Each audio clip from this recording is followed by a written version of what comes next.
भरपूर साऱ्या कॅन्डिडेट्सचा एक डाऊट आहे की आम्ही डेटा सायन्सचा क्लास करावा की फुल स्टॅक डेव्हलपमेंटचा.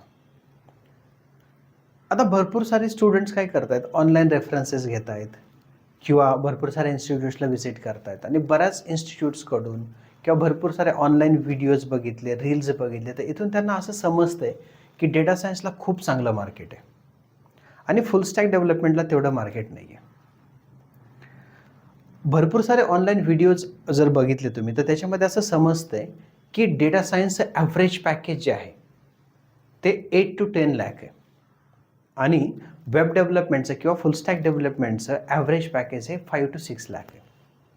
आता मुलांचा एक कुठंतरी असा समज झाला आहे की जर मी डेटा सायन्स केलं तर मला डायरेक्ट स्टार्टिंग 8 to 10 लाख होईल. आता तेवढं पॅकेज मिळवण्यासाठी जर सध्याची परिस्थिती बघितली तर फ्रेशरला ते पॉसिबल नाही आहे. आत्ता मार्केटमध्ये ॲज अ फ्रेशर डेटा सायंटिस्टला तेवढे जॉब्सच नाही आहेत.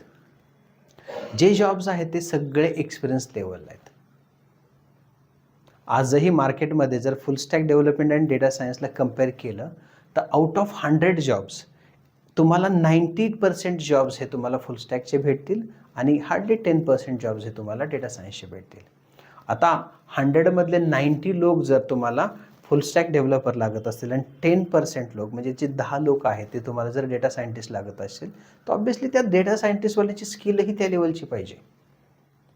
म्हणून कंपन्या डेटा सायंटिस्ट हायर करताना फ्रेशर म्हणून नाही करत. आणि भरपूर मुलं अगदी BSc केमिस्ट्री असतील, नॉन IT बॅकग्राऊंडचे, अगदी BE बॅकग्राऊंडचे कॅन्डिडेट्स किंवा BCA MCA बॅकग्राऊंडचे कॅन्डिडेट डायरेक्टली डेटा सायन्सचा क्लास करतात.